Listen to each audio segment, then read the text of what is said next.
আজ এক্সপ্লেন করতে চলেছি রিসেন্টলি মুক্তি পাওয়া সবথেকে বেশি আলোচ্যের সেই ব্লকবাস্টার মুভি কাল্কি 2898 এডি। এটি হিন্দু মাইথোলজি আর সায়েন্স ফিকশনের মেলবন্ধনে তৈরি প্রথম একটি মুভি। এর গল্প কাল্পনিক হলেও ভীষণ ইউনিক আর খুব এনজয় করার মতো, যা ছোট বড় সবাইকে আকৃষ্ট করবে। মুভিতে অভিনয় করেছেন বড় বড় সব অভিনেতা অভিনেত্রীরা। তাদের মধ্যে অন্যতম প্রভাস, অমিতাভ বচ্চন, দীপিকা পাডুকোন আরও অনেকে। চলুন সময় নষ্ট না করে এগোনো যাক গল্পের দিকে। আমি শ্রেয়সী, সাথে থাকুন সিনে গল্পতে। মুভিটা শুরু হয় মহাভারতের যুদ্ধের শেষ দৃশ্য দেখানোর মাধ্যমে। কৌরব ও পাণ্ডবদের যুদ্ধ শেষ। যুদ্ধক্ষেত্রে সমস্ত কিছু ধ্বংস হয়ে গেছে। প্রাণ বলতে বেঁচে রয়েছে কৌরবদের একজন যোদ্ধা অশ্বত্থামা। পাণ্ডবদের কাছে হেরে গিয়ে তাদের বংশ নির্বংশ করার উদ্দেশ্যে অশ্বত্থামা তাদের শেষ বংশধর, যার এখনও জন্মই হয়নি, তার উদ্দেশ্যে ব্রহ্মাস্ত্র নিক্ষেপ করে। সেই অস্ত্র গিয়ে পড়ে পাণ্ডব পুত্র অভিমন্যুর বিধবা স্ত্রী উত্তরার গর্ভে। অশ্বত্থামার এই নীচ আচরণের কারণে শ্রীকৃষ্ণ ক্ষুব্ধ হন আর অশ্বত্থামাকে এসে অভিশাপ দেন যে তার কখনো মৃত্যু হবে না। মৃত্যু যন্ত্রণায় ছটফট করতে থাকলেও না, যুগের পর যুগ বেঁচে থাকতে হবে তাকে, এটাই তার অভিশাপ। এই অভিশাপ শোনানোর পর অশ্বত্থামা যা তার কাছে জানতে চায়, তার এই পাপের কি কোনো প্রায়শ্চিত্ত হবে না? শ্রীকৃষ্ণ বলেন কলি যুগের শেষ অবধি অপেক্ষা করে যেতে হবে তাকে। যখন পৃথিবীতে পাপের পরিপূর্ণ হবে, এতটুকু পূর্ণকোটাও অবশিষ্ট থাকবে না, ঠিক তখনই শ্রীকৃষ্ণ তার দশম অবতার কল্কি রূপে জন্মগ্রহণ করবেন পৃথিবীতে। আজ যেমন সে এক মায়ের গর্ভে থাকা সন্তানকে মারতে চাইছে, সেদিন ঠিক তেমনই গর্ভে থাকা কল্কি অবতারকে প্রাণপণে তাকে রক্ষা করে যেতে হবে। ওই গর্ভকে সুরক্ষা দিতে পারলেই অশ্বত্থামার উপর থেকে অভিশাপ সরে যাবে আর সে মুক্তি পাবে।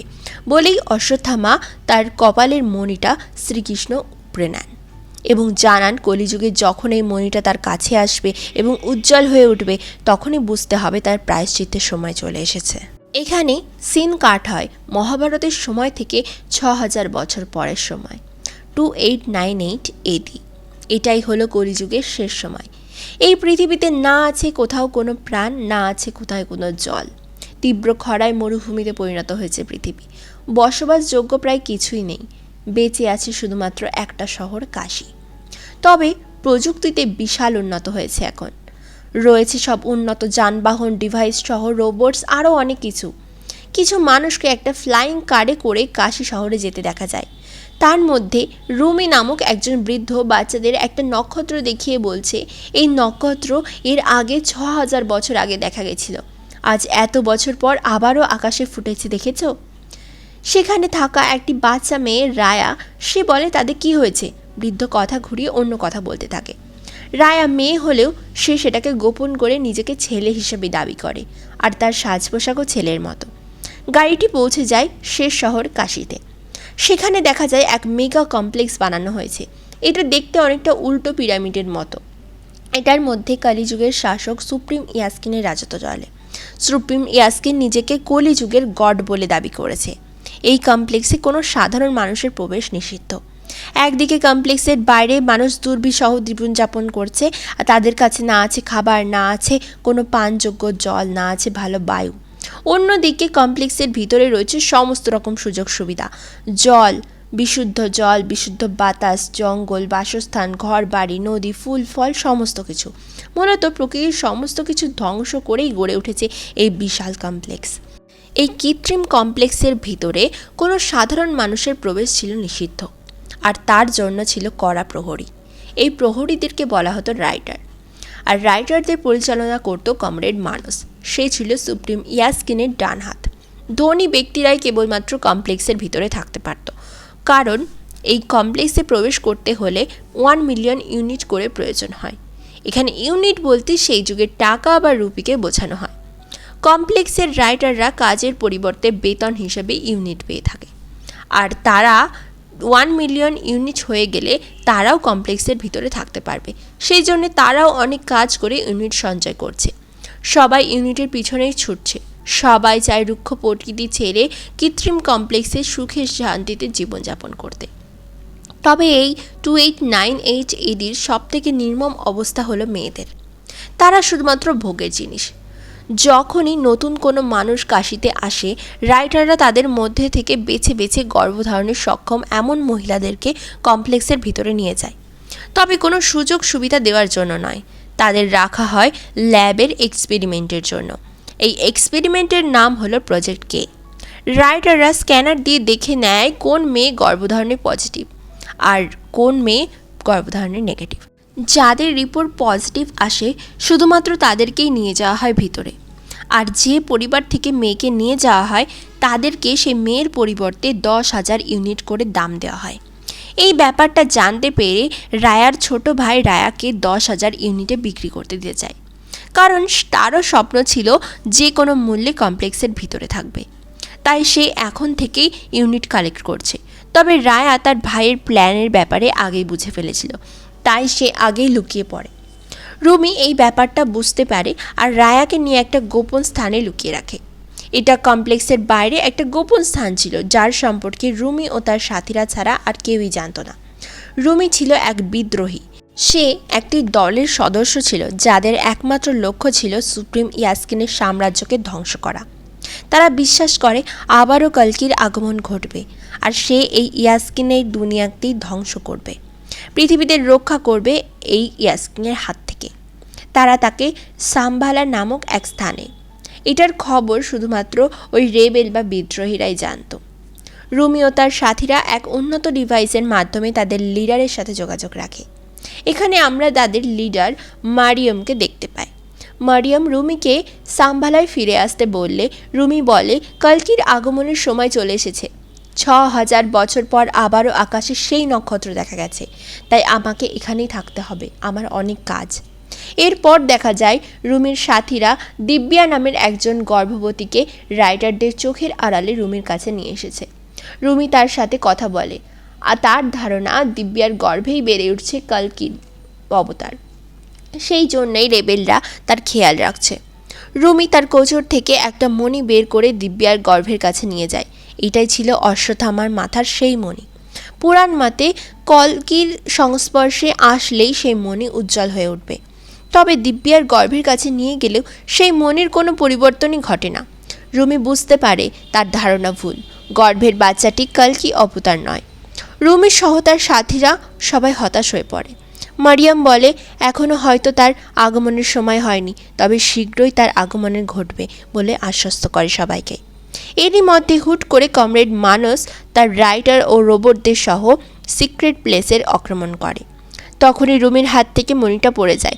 রায়া সাথে সাথে মণিটা নিজের কাছে লুকিয়ে নেয়। একজন রেবেল রায়াকে নিয়ে পালিয়ে যায় আর রুমি সহ দিব্যাকে রাইটাররা ধরে নিয়ে যায় মানসের কাছে। মানস জানতো সাম্ভালার বিদ্রোহীরা কল্কির জন্য অপেক্ষা করছে, তাই সে সাম্ভালা ধ্বংস করতে চায়। তবে সে জানে না যে সাম্ভালার ঠিক কোথায় অবস্থিত। সেই আধুনিক ডিভাইসে সে মরিয়মের সাথে কথা বলে আর রুমি ও দিব্যাকে মারার হুমকি দিয়ে সাম্ভালার অ্যাড্রেসের কথা জানতে চায়। তখন দিব্যা বলে আমাকে বাঁচানোর জন্য সাম্ভালার বিদ্রোহীদের বিপদে ফেলার কোনো প্রয়োজন নেই। আমি চাই না এই নির্মম পৃথিবীর আলো আমার সন্তান দেখুক।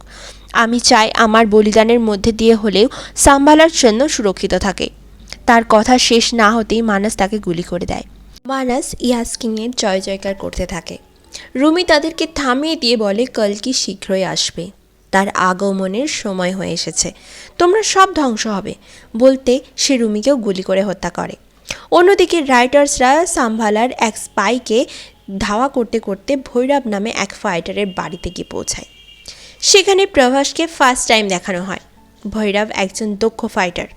কাশী শহরের বেশিরভাগ লোকই তার ফাইটিং স্কিলের কথা জানত আর রাইটার্সরাও তার গল্প শুনেছে, তাই তারাও তাকে যাচাই করতে চাইল। রাইটার্সদের সাথে ভৈরবের লড়াই ভৈরব জিতে যায়। ভৈরবের কাছে প্রচুর নিজে হাতে বানানো গ্যাজেটস আছে, সেগুলো সে লড়াইয়ের জন্যই কাজে লাগায়। সে তার মধ্যে একটা বিশাল বড় রোবট ক্যামেরা সে বানিয়েছে, তার নাম দিয়েছে বুচ্চি। এটি আসলে বিভিন্ন রকমের কমপ্লেক্সের থেকে ডিফেক্টিভ গ্যাজেটস বাইরে ফেলে দেওয়া হয়, সেগুলোকে কুড়িয়ে এনে নিজের মতো ঠিক করে তাদেরকে মডিফাই করে ভৈরব এইগুলো বানিয়েছে। সাম্ভালার সেই স্পাই তাকেও সে নিজের কাছে রেখে দিয়েছিল, যাতে সময় মতো তাকে রাইটার্সদের কাছে বেচে দিয়ে ভালো ইউনিট কালেক্ট করতে পারে। সেও অন্য সবার মতো কমপ্লেক্সেই যাওয়ার স্বপ্ন দেখে, তাই ইউনিট কালেক্ট করছে। এখন তার কাছে কোনো ইউনিট নেই, সবার কাছ থেকে ধার করে করে সে জীবনযাপন করে। অন্যদিকে কমপ্লেক্সের ভিতরের দৃশ্য দেখানো হয়। সেখানে রয়েছে ক্যাপসুলের মতো প্রচুর কক্ষ, আর প্রতিটা কক্ষে গর্ভধারণের সম্ভব এমন মেয়েদের বন্দি করে রাখা আছে। তাদের খাওয়া দাওয়া থেকে জীবনযাপন সব কিছুই চলে রুটিন মাফিক। তাদের নির্দিষ্ট কোনো নাম নেই। তাদের হাতে খোদাই করা চিহ্নের মাধ্যমে তাদেরকে চিহ্নিত করা হতো। সেই চিহ্ন স্ক্যান করলেই তাদের সম্পর্কে সমস্ত তথ্য জানা যেত। এখানে দেখানো হয় দীপিকা পাডুকোনকে। এখানে তার নাম স্যাম 80। গর্ভবতী নারীদের এই কমপ্লেক্সের ল্যাবে রাখা হয় সে এক বিশেষ এক্সপেরিমেন্টের জন্য। তাদের ওভারিতে কৃত্রিমভাবে বাচ্চার ভ্রূণ রোপণ করা হয়। তবে এই পদ্ধতিতে সব মেয়েদের রেজাল্ট পজিটিভ হয় না। যারা নেগেটিভ হয় তারা পজিটিভদের দেখাশোনা করে। এখানে জানা যায় অনেকবার ভ্রূণ রোপণ করলেও স্যাম 80 কখনোই প্রেগনেন্ট হতে পারে না, তাই স্যাম 80 এখন অন্য গর্ভবতীদের দেখাশোনা করছে। মেয়েদের গর্ভবতী করানো হলে সুপ্রিম ইয়াস্কিনের জন্য করা হয়। কোনো মেয়ের প্রেগনেন্সি 90 দিনের বেশি পেরিয়ে গেলে তার ইউটেরাস বা গর্ভাশয় থেকে সিরাম বের করা হয়। তবে এই পদ্ধতিতে গর্ভধারণ করালে 90 দিনের বেশি কোনো ভ্রূণই বাঁচতে পারছে না। 90 দিন পেরিয়ে যায় এমন সব মেয়েদের থেকে সিরাম নিষ্কাশন করা হয় এক বিশাল নিষ্কাশন মেশিন দিয়ে। তবে এই প্রক্রিয়ার সময় বেশিরভাগ মেয়েরই মৃত্যু ঘটে। তখন তাদেরকে মেশিনের সাহায্যে বিশাল অগ্নিকুণ্ডে ফেলে পুড়িয়ে মেরে দেওয়া হয়। আর এগুলো করলে একজন দক্ষ সায়েন্টিস্টরাই করে।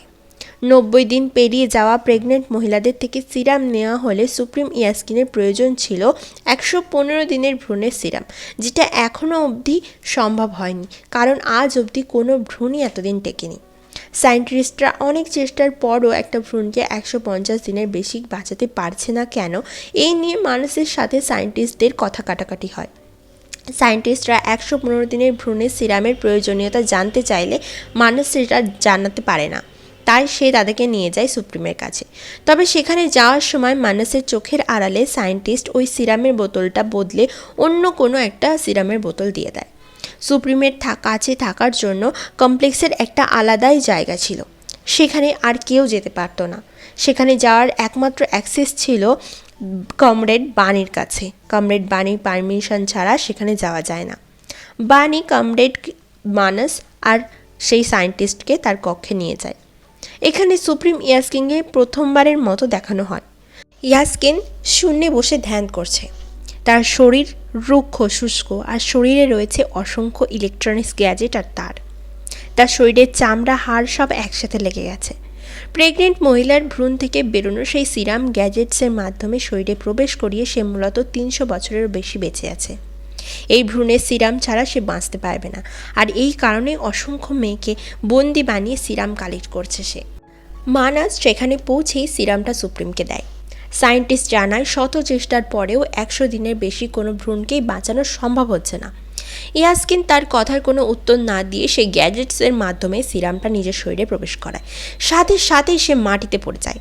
এটা দেখে বানি ও মানুষ ঘাবড়ে যায়। ইয়াস্কিন আবারও শূন্যে ভাসতে থাকে আর হাসতে হাসতে বলে, অনেক দিন পর কেউ আমাকে আবার মারার সাহস পেল। ইয়াস্কিন গ্যাজেটের সাহায্যে সায়েন্টিস্টের গলা চেপে ধরে। সায়েন্টিস্ট তাকে মারার জন্যই সিরামটা চেঞ্জ করে দিয়েছিল। এরকম আচরণের কারণ জানতে চাইলে সায়েন্টিস্ট বলে, এই পৃথিবী শুধুমাত্র ভালো মানুষদের জন্য। আমি চাই না আপনার মতো কোনো শয়তান স্বার্থপর জীব এখানে থাকুক। ইয়াস্কিন বলে, মানুষ নিজেদের স্বার্থেই আপন মানুষের সাথে লড়াই করে মরছিল, তাই আমি তাদেরকে মরার জন্য আরও সুযোগ করে দিয়েছি। তারা প্রকৃতিকে একটু একটু করে ধ্বংস করছিল, তাই আমি পুরোটাই ধ্বংস করে দিয়েছি। এতে খারাপের কিছুই নেই বলে সায়েন্টিস্টকে মেরে ফেলে। এরপর বানি ও মানসকে বলে, যত তাড়াতাড়ি সম্ভব নতুন সায়েন্টিস্টদের খুঁজে বার করো আর 150 দিনের ভ্রূণের সিরাম জোগাড় করো। এর পরের দৃশ্যে স্যাম 80কে দেখা যায়। সে লুকিয়ে লুকিয়ে নিজের পেট চেক করছিল। সে আসলে গত 5 মাস ধরে প্রেগনেন্ট, অর্থাৎ 150 দিন তার পার হয়ে যাচ্ছে। তবে কোনো একটা কারণে ল্যাব টেস্টে নেগেটিভ এসেছিল। স্যাম 80 জানে এখানে প্রেগনেন্ট হলে তার কী ঘটে, তাই সে সকলের চোখের আড়ালে ব্যাপারটাকে নিজেই সামলাচ্ছিল। তবে সেখানে থাকা একটা মেয়ে দূর থেকে সব কিছু দেখে ফেলে। সে এসে বলে, তখনই সবাইকে জানাতে হবে। কমপ্লেক্সের লোকেরা যদি জানতে পারে যে তুমি 150 দিনের বেশি প্রেগনেন্ট, তাহলে ওরা তোমাকে মাথায় করে রাখবে। স্যাম 80 বলে সবাই জানতে পারলে আমার ভ্রূণকেও তারা একইভাবে হত্যা করবে। ছোটবেলায় মাকে হারিয়েছি, আর বাবা কমপ্লেক্সে বেঁচে দিয়ে গেছিল অনেক ছোট থাকতে। এই পৃথিবীতে নিজের বলতে একমাত্র এই শিশুটা, আর আমি তাকে হারাতে পারবো না। মেয়েটি বলে, এটি কোনো নর্মাল বাচ্চা নাকি? তাই ল্যাবে বানানো ভ্রূণ, এর কোনো জন্মদাতা পিতাই নেই। এইসব বলে তাকে কনভিন্স করতে থাকে। স্যাম 80 কিছুতেই রাজি হয় না। অন্যদিকে ভৈরব সাম্বালার স্পাইকে বিক্রি করতে যাচ্ছিল 10,000 ইউনিটের আশায়। তবে স্পাই অনেক রিকোয়েস্ট করলে সে কিছুটা নরম হয়। স্পাই বলে, তোমার ফাইটিং স্কিল অনেক ভালো, তুমি রেবেলের দলের সাথে যুক্ত হয়ে যাও। আমাদের তোমার মতো একজনকে খুব প্রয়োজন, পৃথিবীর ভালোর জন্য কাজ করো। ভৈরব বলে, ভালো হয়ে কোনো লাভ নেই, আমাদের মতো লোকেদের অবস্থার পরিবর্তন কখনোই হবে না। তাই কী বা ভালো আর কী বা খারাপ, নিজের স্বার্থ দেখে চলাটাই ভালো। ভৈরব স্পাইকে তার ছোটবেলার ঘটনা বলতে থাকে। ফ্ল্যাশব্যাকে দেখানো হয় ভৈরবের জন্মের পরপরই তার মা বাবা হারিয়ে যায়। একজন যোদ্ধা যুদ্ধক্ষেত্রে তাকে কুড়িয়ে পায়। সেই তাকে লালন পালন করে বড় করে তোলে। মূলত তার কাছেই সে ফাইটিং শিখেছিল, আর সেই তাকে বুঝিয়েছিল কীভাবে এই পৃথিবীতে টিকে থাকতে হয়। তারও স্বপ্ন ছিল কমপ্লেক্সের ভিতরে যাওয়ার, তাই সেও অল্প সময়ে বেশি ইউনিট কালেক্ট করার লোভে জুয়ো খেলতে শুরু করেছিল। খেলতে খেলতে এক সময় তার সমস্ত কিছু শেষ হয়ে যায়, সে নিঃস্ব হয়ে যায়। জুয়ো খেলায় শেষ পর্যন্ত নিজের ছেলে ভৈরবকেই সে বাঁচিয়ে রাখে। এই কথা জানতে পেরে ভৈরব খুব কষ্ট পায়, আর লুকিয়ে লুকিয়ে তার পালিত বাবাকে কমপ্লেক্সে রাইটারদের কাছে বিক্রি করে দেয়। ছোটবেলা থেকেই সে জানে টিকে থাকতে হলে স্বার্থপর হয়ে থাকতে হয়। সিন কাট হয় বর্তমানে। ভৈরবের গার্লফ্রেন্ড রক্সি সেখানে আসে আর বলে কমপ্লেক্সে একটা সে কাজের সুযোগ পেয়েছে, কাল থেকেই জয়েন করতে হবে তাকে। এটা শুনে ভৈরব খুব খুশি হয়ে যায়। সে এবার রক্সির সাথে একবারের জন্য হলেও কমপ্লেক্সের ভিতরটা গিয়ে দেখতে পাবে। ভৈরব রিকোয়েস্ট করে তাকে বলে একবার ভিতরে নিয়ে যাওয়ার জন্য। রক্সি তার রিকোয়েস্ট ফেলতে পারে না। পরদিন তারা দুজনে একসাথে কমপ্লেক্সের ভিতরে যায়। সেখানে গিয়ে তাদের রেজিস্ট্রেশন করতে হয়, কে কতদিন কাজ করবে, কী কাজ করবে, এইসব। রক্সি তার কাজের দিন ছিল 70 দিন, অর্থাৎ সে 70 দিন কমপ্লেক্সের ভিতরেই কাজ করতে পারবে। রক্সি ভৈরবের জন্য 1 ঘন্টার ওয়ার্ক পারমিটের ব্যবস্থা করে দেয়। সেখানে গিয়ে ভৈরব অবাক হয়ে যায়। এত মনোরম জায়গা সে কখনো দেখেনি। গাছ, ফুল, ফল, পাখি, নদী, জল, সমুদ্র, ঝর্ণা সব কিছুই রয়েছে সেখানে। তার জন্মের অনেক আগেই পৃথিবী মরুভূমিতে পরিণত হয়েছিল, তাই সে এগুলো কখনো দেখেনি। এগুলো দেখে সে পাগল হয়ে যায়।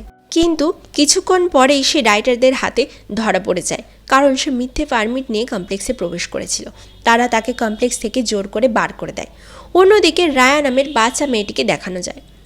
রাইটারদের হাত থেকে পালালেও রোবটদের চোখে ফাঁকি দিতে সে পারে না। রায়া তাদের হাত থেকে বাঁচার জন্য একটা ভাঙা মন্দিরে গিয়ে লুকিয়ে থাকে। রোবটরাও তার পিছন পিছন সেখানে এসে খুঁজছিল তাকে। এখানেই একজন বৃদ্ধকে ধ্যানমগ্ন অবস্থায় দেখা যায়। মানুষ ও রোবটদের আসার শব্দে সে সজাগ হয়ে নিজের হাতের একটা বড় লাঠি দিয়ে এগিয়ে যায়, আর রোবটগুলোকে এক মারে ভেঙে ফেলে। আর সেই সময় রোবটদের একটা গুলি বৃদ্ধর বুকে লাগে। এটা দেখে রায়া বলে, গুলি লাগলে তো মানুষ মারা যায়, আপনি কিভাবে বেঁচে আছেন? আপনি যেভাবে রোবটদের নষ্ট করলেন কেউ তা পারে না। আপনাকে তো রেবেলদের দলে থাকা উচিত, আপনি থাকলে অসংখ্য মানুষ প্রাণে বাঁচবে। তার কথা শুনে বৃদ্ধ বলে, এই পৃথিবীতে বিজয় একমাত্র মৃত্যুর মাধ্যমে আসা সম্ভব, আর সব মানুষকে বাঁচানোর কোনো ইচ্ছে আমার নেই। আমি শুধু একজনকে রক্ষা করতে এসেছি, আর তার জন্যই অপেক্ষা করছি। আসলে ইনি হলেন সেই অশ্বত্থামা। শ্রীকৃষ্ণের অভিশাপ অনুযায়ী সেই মহাভারতের সময় থেকে আজও এখনও অবধি 6000 বছর ধরে সে বেঁচে আছে। সে অপেক্ষা করছে কল্কি অবতারের জন্মের জন্য, তবেই তার পাপের প্রায়শ্চিত্ত হবে, সে মুক্তি পাবে। সে সেই গর্ভবতী মায়ের জন্য অপেক্ষায় করে আছে, তার গর্ভে কল্কি অবতার আছেন। অন্যদিকে স্যাম 80-র প্রেগনেন্সির ব্যাপারে যে মেয়েটি সমস্ত কিছু জেনে গেছিল, সে এবার রাইটারদের জানিয়ে দেয়। একজন তাকে টেস্ট করে কমরেড মানসকে জানায় যে তার প্রেগনেন্সি 150 দিন পেরিয়ে গেছে, আর বাচ্চার গ্রোথও খুব ভালো, আর কিছু সপ্তাহের মধ্যেই ভালোভাবে বাচ্চা ডেলিভারি হয়ে যাবে। মানস বলে, সুপ্রিম ইয়াস্কিন কি এখন বাচ্চা লালন পালন করবে নাকি? শিগগির যাও, সিরাম বার করার ব্যবস্থা করো, আমি সুপ্রিমকে খবর দিচ্ছি। সায়েন্টিস্টরা স্যাম 80-কে নিয়ে আসে একটা মেশিনের মধ্যে। শুরু হয় ভ্রূণ থেকে সিরাম নিষ্কাশনের কাজ। তবে মাত্র 1 ফোঁটা সিরাম বার হতেই মেশিনটি বিশাল শব্দ হয়ে বন্ধ হয়ে যায়। তার সাথে সাথে অসংখ্য সিস্টেম ডিফল্ট হয়ে যায়, যার মধ্যে প্রেগনেন্ট মহিলারা ছিল। আর স্যাম 80 অগ্নিকুণ্ডের মধ্যে পড়ে যায়। ঠিক সেই মুহূর্তে একটি মেয়ে এসে স্যাম 80কে বাঁচিয়ে নেয়। মেয়েটি আসলে সাম্ভালার সেই স্পাই। সে এখানে আছে প্রজেক্ট কে সম্পর্কে তথ্য নিতে, আর তার নাম হলো লিলি। সে ইচ্ছে করেই স্যাম 80-র কথা জানিয়েছিল সবাইকে, যাতে স্যাম 80কে কমপ্লেক্স থেকে বার করাটা সুবিধা হয়। আর তার জন্যই মেশিনের গড়বড়টা সে করেছিল, যাতে মেশিন স্যাম 80কে অগ্নিকুণ্ডে ফেলে দেওয়ার জন্য পাঠায়, আর তখনই সে স্যাম 18কে বাঁচাতে পারে। আগে থেকেই সে প্ল্যান করে অগ্নিকুণ্ডের কাছে লুকিয়েছিল। একটা সিক্রেট রাস্তা দিয়ে স্যাম 80কে পাঠিয়ে দেয় আগে থেকে ওয়েট করা সাম্ভালার রেবেলদের কাছে। লিলি আগে থেকেই সমস্ত ব্যবস্থা করে রেখেছিল স্যাম 80 ও তার গর্ভের সন্তানকে বাঁচানোর জন্য। স্যাম 80 বাইরে পা রাখতেই আগুন জ্বলে ওঠে। রোবটরাও পিছন দিক থেকে চলে আসে। স্যাম 80 কোনো উপায় না পেয়ে আগুনের মধ্যে দিয়ে হাঁটতে থাকে, তবে তাকে যখন আগুন স্পর্শও করতে পারে না। একই সময়ে রায়ার কাছে থাকা মণিটি উজ্জ্বল হয়ে ওঠে। অশ্বত্থামার মধ্যেও এক দৈবিক ক্ষমতা চলে আসে। সময় চলে এসেছে কল্কির আগমনের, অর্থাৎ স্যাম 80-র গর্ভে বেড়ে উঠছে কল্কি অবতার। অন্যদিকে কাজ করতে করতে ভৈরবের হাতে লেগে বহু পুরনো এক কৃষ্ণ মূর্তি বেরিয়ে আসে। ভৈরবের মধ্যেও এক পরিবর্তন ঘটে, কিন্তু সেটা ঠিক কী বলা যায় না। এদিকে রেবেলরা স্যাম 80কে উদ্ধার করে সাম্ভালায় রওনা দেয় ফ্লাইং কারে করে। সেখানে উপস্থিত 3 জন রেবেলের মধ্যে একজন খুবই বিরক্ত হচ্ছিল স্যাম 80কে দেখে, কারণ লিলিকে পাঠানো হয়েছিল প্রজেক্ট কের ব্যাপারে তথ্য জোগাড় করার জন্য। তো সেটা না করে সে যে কেন এই প্রেগনেন্ট মহিলাকে উদ্ধার করতে এত বড় রিস্ক নিল তারা বুঝতে পারছিল না। স্যাম 80কে সে জিজ্ঞাসা করে, প্রজেক্ট কের ব্যাপারে তুমি কিছু জানো? কিন্তু স্যাম 80 কিছুই বলতে পারে না। তবে ফ্লাইং কারে থাকা এক মেয়ে কায়রা বুঝে গেছিল স্যাম 80 সেই মহিলা যার গর্ভে বড় হচ্ছে কল্কি অবতার। রেবেলদের লিডার মারিয়াম সব সময় বলতো এই মহিলার কথা, যার গর্ভে বেড়ে উঠছে কল্কি অবতার। তাই সে স্যাম 80কে খুবই যত্নে রাখতে শুরু করে। স্যাম 80কে ভালোবেসে নাম দেয় সুমতি। ওদিকে স্যাম 80 পালিয়েছে শুনে কমরেড মানস রেবেলদের সেই কার খোঁজার জন্য রাইটারদের আদেশ দেয়, আর এটাও বলে যদি কোনো ব্যক্তি স্যাম 80কে খুঁজে দিতে পারে তবে তাকে পুরস্কার হিসেবে 1 মিলিয়ন ইউনিট দেওয়া হবে। এআই রোবট বুজ্জির মাধ্যমে ভৈরবও 1 মিলিয়ন ইউনিট পুরস্কারের কথা জানতে পারে। সে 1 মিলিয়ন ইউনিট নিয়ে কমপ্লেক্সে যাওয়ার একটা বড় সুযোগ হাতছাড়া করতে চায় না। স্যাম 80কে ধরিয়ে দিতে পারলে সেও বা তার বাকি জীবন আরামে কমপ্লেক্সে কাটিয়ে দিতে পারবে। রাইডাররা রেবেলদের সেই কার আক্রমণ করলে কায়রা স্যাম 80কে বাঁচাতে গিয়ে নিজের প্রাণ দেয়। সেই সময় অশ্বত্থামা সেখানে এসে হাজির হয়, রাইটারদেরকে পরাজিত করে সুমতিকে রক্ষা করে। এরপর সুমতির কাছে গিয়ে মাথা নত করে তাকে প্রণাম জানায়। ঠিক সেই সময় ভৈরব সেখানে এসে হাজির হয়। ভৈরব সুমতির কাছে যেতে গেলে অশ্বত্থামা বাধা দেয়। দুজনের মধ্যে তুমুল লড়াই শুরু হয়। ভৈরব মডার্ন টেকনোলজির সাহায্যে ফলস ইমেজ ক্রিয়েট করে লড়াই করে, তবে অশ্বত্থামা তাকে ধরে ফেলে। অশ্বত্থামা প্রাচীন যুগের এক বড় যোদ্ধা, আর ভৈরব কলিযুগের, তবে কেউ কাউকে পরাজিত করতে পারছিল না। এর ফাঁকে অন্য এক রেবেল এসে সুমতিকে সাম্ভালায় নিয়ে চলে যায়। অশ্বত্থামা ভৈরবের চোখ ফাঁকি দিয়ে পিছে পিছে সাম্ভালায় চলে আসে। মরিয়মের আনন্দের সাথে সাথে সুমতিকে স্বাগত জানায় সাম্ভালায়, তবে অন্য কোনো এক লিডার অশ্বত্থামা আর সুমতিকে অ্যাকসেপ্ট করতে রাজি হচ্ছিল না। কিন্তু তারা চাইছিল না যে এই রাইটাররা তাদের খোঁজ করতে গিয়ে সাম্ভালার ঠিকানা পেয়ে যাক, তাই এত বড় রিস্ক সে নেবে না। মরিয়াম তাকে বোঝাতে থাকে সুমতির গর্ভেই রয়েছে কল্কি, কিন্তু সে বিশ্বাস করতে চায় না, সে প্রমাণ চায়। ঠিক তখনই সাম্ভালায় বৃষ্টি শুরু হয়। তাদের মনেই নেই শেষ কবেই পৃথিবীতে বৃষ্টি হয়েছিল, তাই তো এই দশা প্রকৃতির। আজ সুমতির আগমনে বৃষ্টি পড়ছে। সবাই মেনে নেয় সুমতিই সেই বিশেষ নারী, খুব শীঘ্রই অবতার নেবে ভগবান কল্কি। সবাই সুমতিকে মা বলে ডাকে। তারা সবাই সুমতিকে একবার ছুঁয়ে দেখার জন্য ব্যাকুল হয়ে ওঠে। সুমতি কিছুতেই বুঝতে পারে না তারা সবাই কেন এত স্পেশালভাবে তার সাথে ব্যবহার করছিল। অন্যদিকে রাইটার্সরা সুমতিকে খুঁজতে গেলে ভৈরব তাদের সাথে লড়াই করে বাধা দেয়। সে চাইছিল যে সে একাই সুমতিকে ধরিয়ে দেবে আর 1 মিলিয়ন ইউনিট নিয়ে নেবে, কিন্তু রাইটারদের সাথে যুদ্ধ করায় তারা ভৈরবকে কমপ্লেক্স থেকে ব্যাকলিস্টেড করে দেয়। এখন 1 মিলিয়ন কি 10 মিলিয়ন দিলেই ভৈরব কখনো কমপ্লেক্সের ভিতরে ঢুকতে পারবে না। এইতে ভৈরব খুবই কষ্ট পায় আর তার ছোটোবেলার স্বপ্ন ভেঙে যায়। সে সেই স্পাইকেও ছেড়ে দেয়, আর এই ইউনিট জোগাড় করার কোনো ইচ্ছেই তার কাছে নেই। স্পাই তার মন খারাপ দেখে তার পাশে এসে বসে আর বলে, আমার সাথে সাম্ভালায় চলো, সেখানে রেবেলদের সাথে কাজ করো। তোমার মতো অনেক ফাইটারদের রেবেলদেরই প্রয়োজন। ভৈরব সাম্ভালায় যেতে রাজি হয়ে যায়, তবে শুধুমাত্র নিজের স্বার্থে। ভৈরব কমরেড মানসের কাছে যোগাযোগ করে, তাকে সমস্ত তথ্য জানায়। মানস রাইটারদের বলে স্যাম এইটিকে তাড়াতাড়ি ফিরিয়ে আনো। ভৈরব বলে ওই বৃদ্ধ থাকতে আপনার কোনো রাইটার্সই ওই মহিলাকে আনতে পারবে না। কমরেড বলে কোন বৃদ্ধ? ভৈরব বলে সেই বৃদ্ধ যে আপনার এত রোবটস আর এত রাইটারদেরকে মেরে ফেলেছে। একমাত্র আমিই টিকেছিলাম তার সামনে, তাই যদি কেউ পারে একমাত্র আমিই পারবো স্যাম এইটিকে সেখান থেকে উদ্ধার করে নিয়ে আসতে। মানস বলে তুমি যদি এটা করতে পারো আমি নিজে তোমাকে কমপ্লেক্সে নিয়ে যাব। ভৈরব সাম্ভালায় যাওয়ার জন্য তৈরি হতে থাকে। সে সুমতিকে পেতে হলে অশ্বত্থামাকে সামনা করতে হবে, আর সেইটার জন্যই সে নিজেকে তৈরি করছিল সমস্ত রকম আল্ট্রা মডার্ন গ্যাজেটস দিয়ে। বুজ্জিকে সে মডিফাই করে বানিয়ে ফেলে এক খতরনাক রোবট কার। সাম্ভালায় অশ্বত্থামা সুমতিকে চোখের আড়াল করতে চায় না, সব সময় তার পাশে পাশে থাকে, তার সুরক্ষা নিশ্চিত করে। এতে সুমতি খুবই বিরক্ত। রায়া অশ্বত্থামাকে বুঝিয়ে বলে এভাবে সবসময় তার সুমতিকে চোখে চোখে রেখো না, তা একটু স্পেস দাও, বুঝলে? অশ্বত্থামা বলে আমার একমাত্র জীবনের লক্ষ্য হলো তাকে রক্ষা প্রদান করা, আর আমি সেটাই করব। রায়া বলে সাম্ভালায় এত রেবেল আছে, তাদের কাছে অত্যাধুনিক অনেক অস্ত্রশস্ত্র গ্যাজেটস আছে, তুমি লাঠিটা রেখে দিলেও চলবে, সবসময় ওটাকে কাছে নিয়ে না রাখলেও হবে। অশ্বত্থামা জানায় এটা তার প্রিয় বন্ধু কর্ণের লাঠি। তার ব্যাপারে রায়া জানতে চাইলে অশ্বত্থামা জানায় কর্ণ ছিল মহাভারতের সব থেকে শক্তিশালী যোদ্ধা। তার সাথে যুদ্ধে কেউ জিততে পারেনি কখনো, তাকে ছল করে হারিয়ে মেরে ফেলা হয়েছিল। মহাভারতের সময় কর্ণের এই লাঠিতে ছিল দৈবিক শক্তি, তবে তার মৃত্যুর সাথে সাথে দৈবিক ক্ষমতাও চলে গেছে, আর স্মৃতি হিসাবে রেখে দিয়েছে এই সাধারণ লাঠিটা। ভৈরব বুজ্জি নিয়ে স্পাইয়ের সাথে চলে আসে সাম্ভালাতে। ভৈরব অশ্বত্থামার রূপ নিয়ে সুমতিকে বাইরে বের করে নিয়ে যেতে চায়। ঠিক সেই সময় আসল অশ্বত্থামা চলে আসে, আবার দুজনের মধ্যে তুমুল যুদ্ধ হয়। ভৈরব শক্তি হারিয়েই ফেলছিল, ঠিক তখনই বুজ্জি চলে আসে। ভৈরব বুজ্জিতে বসে যুদ্ধ করতে থাকে। তখনই রেবেলরা বুজ্জিকে প্রতিহত করতে আসলে কমরেড মানস রাইটার নিয়ে হাজির হয়। রাইটারদের সাথে চলতে থাকে রেবেলদের যুদ্ধ, আর ভৈরবের সাথে চলতে থাকে অশ্বত্থামার লড়াই। এর ফাঁকে মানস সুমতিকে বন্দি করে ফ্লাইং কারে ওঠাতে যাবে, ঠিক সেই সময় মরিয়ম সামনে এসে বাধা দেয়, হত্যা করে মরিয়মকে, আর অ্যাক্সিডেন্টলি সুমতি কার থেকে পড়ে যায় নিচে। ঠিক তখনই ভৈরব ছুটে এসে সুমতির হাত ধরে ফেলে, আর অশ্বত্থামা ধরে ফেলে ভৈরবকে। এইভাবে দুজনে মিলে সুমতিকে রক্ষা করে।